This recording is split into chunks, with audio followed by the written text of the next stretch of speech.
Hey guys, మీ అందరికీ తెలుసు మా వెడ్డింగ్ యానివర్సరీకి మేము ట్రిప్ వచ్చాము అని. ఆల్రెడీ షార్ట్స్ లో చెప్తూనే ఉన్నాను కదా, ఇది మా 10th యానివర్సరీ. సో స్పెషల్ గా ప్లాన్ చేసుకున్నాము. మే అంటే పీక్ సమ్మర్ కాబట్టి మాకు ప్లేస్ సెలెక్ట్ చేసుకోవడమే చాలా టైం పట్టింది. ఇక లాస్ట్ కి కేరళలో ఉన్న వాయనాడ్ ఫిక్స్ చేసుకుని వచ్చాము. కానీ ఇంత ఫాగ్ అసలు ఎక్స్పెక్ట్ చేయలేదు. ఇక్కడ కూడా సన్నీగానే ఉంటదేమోలే అనుకున్నాము. మేము ఎర్లీ మార్నింగ్ 5:30కి రీచ్ అయ్యాము. అప్పటికే ఫుల్ చలి అసలు. ఇంకా ఇమీడియట్ గా రూమ్ కి వెళ్ళిపోయి ఫాస్ట్ గా ఫ్రెష్ అప్ అయిపోయి బ్రేక్ఫాస్ట్ కి వచ్చేసాం. కేరళ నేను ఆల్రెడీ ఇంతకు ముందు 10 years బ్యాక్ మా పెళ్ళైన కొత్తలో విజిట్ చేసాము. అప్పుడు హనీమూన్ కి మేము మున్నార్ అండ్ ఆలిపి వచ్చాం. నాకు బాగా గుర్తుంది, ఫుడ్ అస్సలు తినలేకపోయాం అప్పుడు. ఇక్కడ ఉండే లోకల్ రెస్టారెంట్స్ కన్నా ఉడిపి బెస్ట్ అనిపించింది. ఇంకా అందుకే డైరెక్ట్ గా ఉడిపి వచ్చేసాం బ్రేక్ఫాస్ట్ కి. పూరి, దోశ అండ్ ఇడ్లీ వడ ఆర్డర్ చేసాము. పిల్లలకి ఇడ్లీ అయితే బెటర్ కదా, కొంచెం లైట్ ఫుడ్ బాగుంటది అని చెప్పి వాళ్ళకి ఇడ్లీ ఆర్డర్ చేస్తే చూడండి అది లాస్ట్ కి నా మొహాన్ని కొట్టారు. ఆర్డర్ చేసినందుకు ఇంకా నేను తినాల్సి వస్తుంది. వాళ్ళకి పూరియే కావాలంట, ఇడ్లీ వద్దంట. ఇక్కడ కేరళలో మోస్ట్ ఆఫ్ ద కుకింగ్ అంతా కోకోనట్ ఆయిల్ తోనే చేస్తారు. కర్రీస్, ఫ్రైస్ ఏం ఆర్డర్ చేసినా ఆ స్మెల్ ఆ ఫ్లేవరే వస్తాయి. చివరికి టిఫిన్స్ లో ఇచ్చే చట్నీ కూడా అదే ఫ్లేవర్ ఉంటుంది. దాంట్లో తాలింపు కోకోనట్ ఆయిల్ తోనే వేస్తారు. యాక్చువల్లీ హెల్త్ వైజ్ అలా చాలా మంచిది, కానీ మనకు అలా అలవాటు లేదు కదా, అస్సలు తినలేము.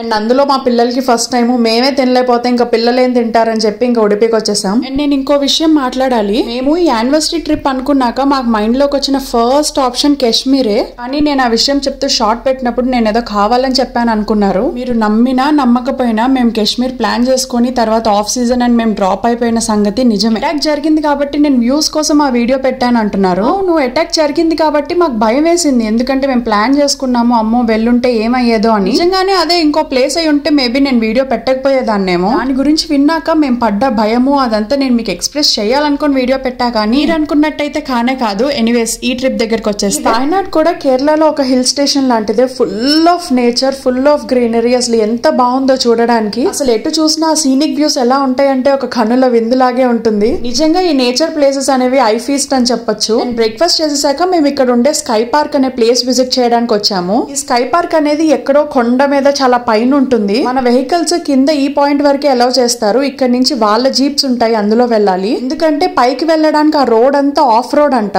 మన వెహికల్స్ ఆఫ్ రోడ్ లో వెళ్ళడానికి పనికిరావు. దానికి తగ్గ వెహికల్స్ అక్కడ ఉంటాయి, దాంట్లోనే మనం వెళ్ళాలి. మా పిల్లలు చూడండి, ఫస్ట్ ట్రిప్ కదా, ఎంత హ్యాపీగా ఎంత ఎక్సైటెడ్ గా ఉన్నారు. హస్బెండ్ ఏమో ఆ వెహికల్ ఎప్పుడు వస్తుంది, ఎప్పుడు వెళ్దాం రా బాబు అని వెయిట్ చేస్తున్నారు. ఇప్పుడు స్టార్ట్ అవబోతుంది మా అడ్వెంచర్. Ready, 1 2 3 go.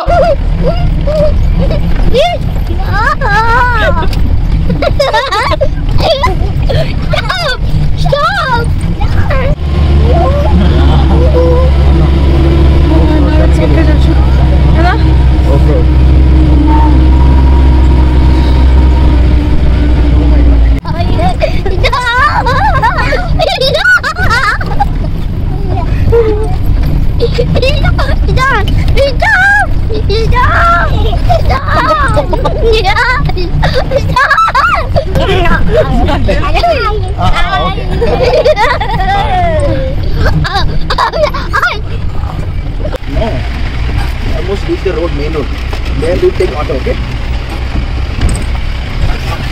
బాబోయ్, అదేం రోడ్ రా నాయన. ఆఫ్ రోడ్ అంటే నేను ఇలా ఉంటది అనుకోలేదు. యాక్చువల్లీ నేను ఆఫ్ రోడ్ అంటే ఏమో అనుకున్నాను, కానీ వెళ్లే వరకు అర్థం కాలేదు నాకు అంత దారుణంగా ఉంటుందని. దిగేసరికి ఫుల్ కళ్ళు తిరుగుతున్నాయి నాకైతే. అండ్ అప్పుడే బ్రేక్ఫాస్ట్ చేసి వచ్చాము. ఫుల్ కడుపులో తిప్పుతుంది. అసలు బాడీ అంతా ఒక గ్రైండర్ లో వేసి తిప్పినట్టు రకరకాలుగా ఉంది మాస్టర్. అండ్ వెహికల్ దిగాక టికెట్ తీసుకొని ఇంకా పైకి ఎక్కాలంట. ఇదంతా ఒక ఫారెస్ట్ అన్నమాట. ఇక్కడ ఈ స్కై పార్క్ అనేది బిల్డ్ చేశారు. ఇక్కడ మనకి చాలానే యాక్టివిటీస్ ఉంటాయి, బట్ టాప్ అట్రాక్షన్స్ ఏంటంటే glass bridge and Jain swing.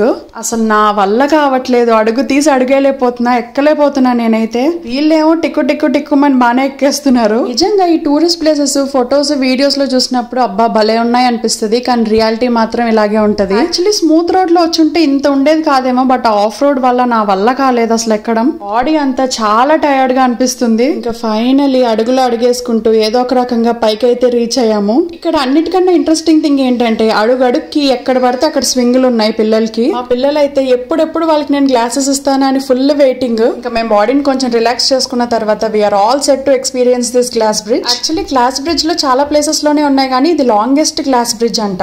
అంత హైట్ లో గ్లాస్ మీద నడుస్తుంటే భలే అనిపించింది. సూపర్ ఎక్స్పీరియన్స్ అసలు. యాక్చువల్లీ గ్లాస్ బ్రిడ్జ్ మీద ఒకళ్ళు ఇద్దరు ఉంటే బానే ఉంటుంది, కానీ కొంచెం క్రౌడ్ పెరుగుతుంటే ఈ గ్లాస్ బ్రిడ్జ్ ఊగుతుంది. అలా ఊగుతుంటే మాత్రం కొంచెం భయం వేస్తుంది నిజంగానే. కానీ ఎక్స్పీరియన్స్ అయితే నెక్స్ట్ లెవెల్ అసలు. ఓ పక్కన చల్లగాలి, గాలి, నేచర్, ఈ glass bridge, I just love the experience. And అంత కష్టపడి పైకి వచ్చాక ఫొటోస్ వీడియోస్ తీసుకోపోతే ఎలా? బట్ యాక్చువల్లీ స్పీకింగ్ ఈ గ్లాస్ బ్రిడ్జ్ మీద బాగానే టైం స్పెండ్ చేసాము. Next comes my favourite one, most awaited Jain swing అన్నమాట.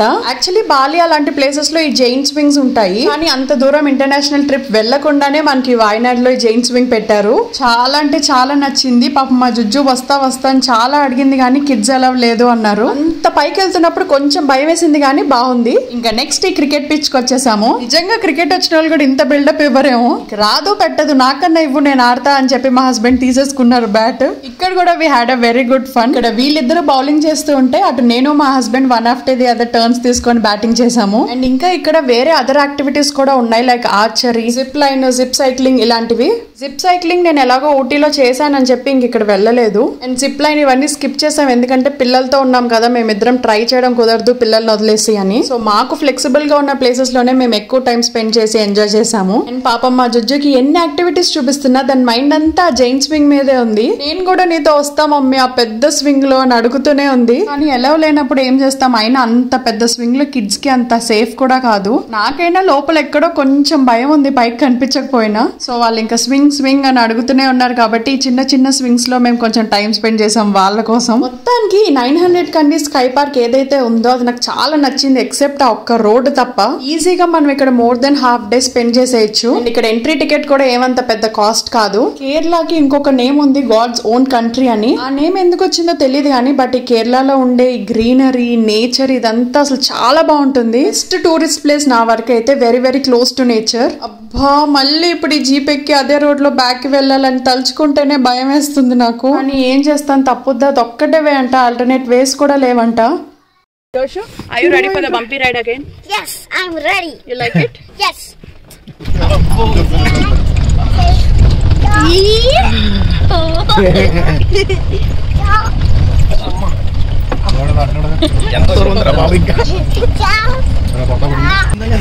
ఏదో అడుగుతున్నా, I couldn't even hear.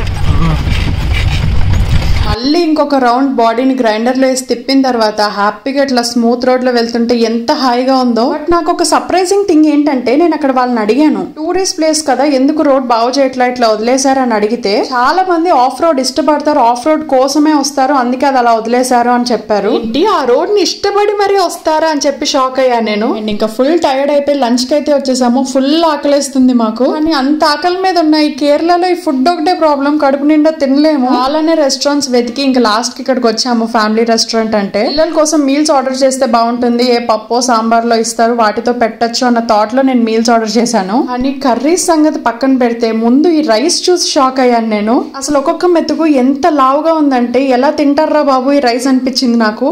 Normal గా వేరే రైస్ ఏదన్నా ఉందా అంటే లేదు అంటున్నారు. ఆ రైస్ చూస్తుంటే నాకే తినబుద్ధి కావట్లేదు, ఇంకా పిల్లలకి ఏం పెడతాం. కానీ ఇక్కడ ఫ్రైడ్ రైస్ అలాంటివి ఆర్డర్ చేస్తే రైస్ మారుతుందంట, బాస్మతి రైస్ ఇస్తా అని చెప్పారు. కనీసం అదైనా బెటర్ కదా, కొంచెం పెట్టడానికి బాగుంటుంది అని చెప్పి ఎగ్ ఫ్రైడ్ రైస్ ఆర్డర్ చేసాము. అసలు ఫుడ్ దగ్గర మాత్రం నాకు నిజంగా మెంటల్ వస్తుంది. ఈ గందరగోళంలో నేనేం చేశానో చూడండి. మీల్స్ తో ఒక కప్ లో వైట్ గా ఉంటే కర్డ్ అనుకొని ఇమీడియట్ గా రైస్ లో వేసేసుకున్నాను, కానీ అది వేసుకున్నాక తెలిసింది పాయసం అని. ఆ సేమియా అవన్నీ చూసాక అర్థమైంది అది మిల్క్ అని. యాక్చువల్లీ లిక్విడిష్ గా ఉంటే నేను కర్డ్ లిక్విడిష్ గా ఇచ్చారేమో, కొన్ని ప్లేసెస్ లో అలాగే ఇస్తారు కదా అనుకున్నా, కానీ నా కర్మకాలి ఇలా అయింది అది. అసలు ఈ ఫుడ్ ఏంటో, ఈ గోల్ ఏంటో, మేము ఏం తింటున్నాము ఏం అర్థం కావట్లేదు నాకైతే. ఈ మీల్స్, ఈ కర్రీస్ వాళ్ళకి పెట్టలేక మేము తినలేక సర్లే అని మళ్ళీ చికెన్ బిర్యానీ ఆర్డర్ చేసాము. ఈ ఆర్డర్ చేసిన వాటన్నింటిలో అది ఒక్కటి కొంచెం బెటర్ గా అనిపించింది మాకు. యూజువల్ గా బయట ఫుడ్ ఎలా ఉన్నా కొంచెం అటు ఇటుగా ఉన్నా నేను తినేస్తాను. మా హస్బెండే కొంచెం పిక్కీ ఈటర్ అనమాట, అంత తొందరగా ఏది నచ్చవు తినరు. అలాంటిది ఈసారి కేరళలో ఏది ఆర్డర్ చేసినా నేనైతే తినలేకపోతున్నాను. మా హస్బెండ్ ఏమో బానే ఉంది అని చెప్పి తింటున్నారు. మీల్స్ లో యాక్చువల్లీ ఫిష్ కర్రీ ఇచ్చారు, అది నచ్చిందంట మా హస్బెండ్ కి, ఇంకా దాంతో కంప్లీట్ చేస్తారు మీల్స్ ఎలాగైతేనే. నాకేమో ఆ ఫిష్ కర్రీ స్మెల్ చూసినా వాంతి వస్తుంది. నేనేమో చికెన్ బిర్యానీతో కడుపు నింపుకున్నాను, వీళ్ళిద్దరేమో ఎగ్ ఫ్రైడ్ రైస్ అలా అలా కొంచెం తిన్నారంతే. వీడు చూడండి ఎంత మెస్సీ చేశాడో ఈ ప్లేస్ అంతా. ఎప్పుడు రెస్టారెంట్ కి వచ్చినా వాడి పని ఇది ఒకటే, ఆ టిష్యూస్ అన్ని చింపి పడేస్తాడు మొత్తం. ఈ పిల్లలకి ఇంట్లో ఫుడ్ పెట్టడమే కష్టం, అలాంటిది బయటకు వచ్చాక ఈ రకరకాల ఫుడ్లు వాళ్ళతో తినిపించాలంటే అసలు పిల్లలతో ట్రిప్ కి వస్తే ఆ కష్టం ఏంటనేది ఇక్కడ అర్థమవుతుంది మనకి. యాక్చువల్లీ కొంతమంది తినే పిల్లలు ఉంటారు, బట్ నా ఇద్దరు పిల్లలు అస్సలు ఫుడ్ దగ్గర ఏమీ తినరు. డైలీ నాకుండే హార్డెస్ట్ టాస్క్ ఏంటంటే వాళ్ళిద్దరికి ఫుడ్ పెట్టడం. నేనైతే అసలు ఏమీ తినలేదు. ఇంకా లాస్ట్ గా పాయసం మళ్ళీ ఇవ్వమని అడిగి అదన్నా కొంచెం తినిపించాము. ఈ హోల్ ట్రిప్ లో 50% వీళ్ళు జంక్ ఫుడ్ తోనే సర్వైవ్ అయ్యారు. మా ఎలాగోలా లంచ్ టైం అయితే కంప్లీట్ అయింది. అసలు నిజంగా ఫుడ్ టైం అవుతుందంటేనే భయం వేస్తుంది నాకైతే. నాకు ఏం నచ్చట్లేదు, అటు పిల్లలకి కూడా ఏం సరిగ్గా పెట్టలేకపోతున్నాము. మా ట్రిప్ డే 1 లో మార్నింగ్ స్కై పార్క్ చూసేసాము. ఆఫ్టర్నూన్ లంచ్ అయిపోయిన తర్వాత we're heading towards our next destination. And కేవలం మా జుజ్జు కోసమే మేము ఆటోస్ తీసుకోవాల్సి వస్తుంది. కార్ అస్సలు పడనే పడదు దానికి. బై ద వే ఈ రోడ్స్, ఈ చుట్టూ చెట్లు ఇవన్నీ చూసారు అసలు ఎంత బాగున్నాయో.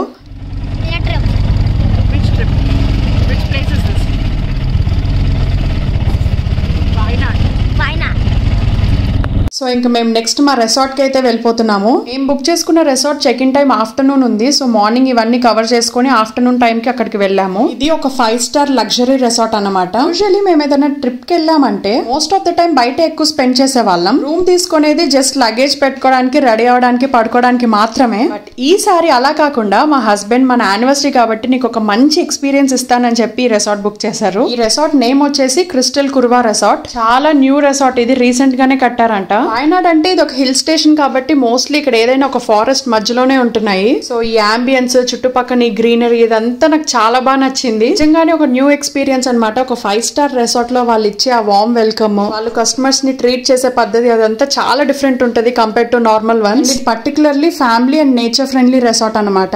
చాలా అంటే చాలా యాక్టివిటీస్ ఉన్నాయి వీళ్ళ దగ్గరే. మేమందరం ఫుల్ ఎక్సైటెడ్. ఇక్కడ మేము ఒక కాటేజ్ విల్లా బుక్ చేసుకున్నాము. ఆ విల్లా వరకు కూడా మనం నడవక్కల్లా, ఈ బగ్గీ వచ్చి మనల్ని తీసుకెళ్తుంది అనమాట ఆ విల్లా వరకు. అండ్ తర్వాత లగేజ్ వాళ్ళే తీసుకొస్తారు. అండ్ ఆన్ ద వేలో ఈ రిసార్ట్ లో ఎక్కడెక్కడ ఏమున్నాయో మొత్తం ఎక్స్ప్లెయిన్ చేస్తున్నారు వాళ్ళు. యాక్చువల్లీ ఇక్కడ దగ్గరలోనే కుర్వా ఐలాండ్ ఉందంట, అక్కడ కూడా చాలా యాక్టివిటీస్ ఉంటాయి, అక్కడికి తీసుకెళ్తారంట. ఇది కరెక్ట్ గా మా యానివర్సరీ ముందు రోజు, రేపు మా యానివర్సరీ. సో ఇంకా అయిపోలేదు, ఇప్పుడే స్టార్ట్ అవబోతుంది మా anniversary special honeymoon trip. Stay tuned.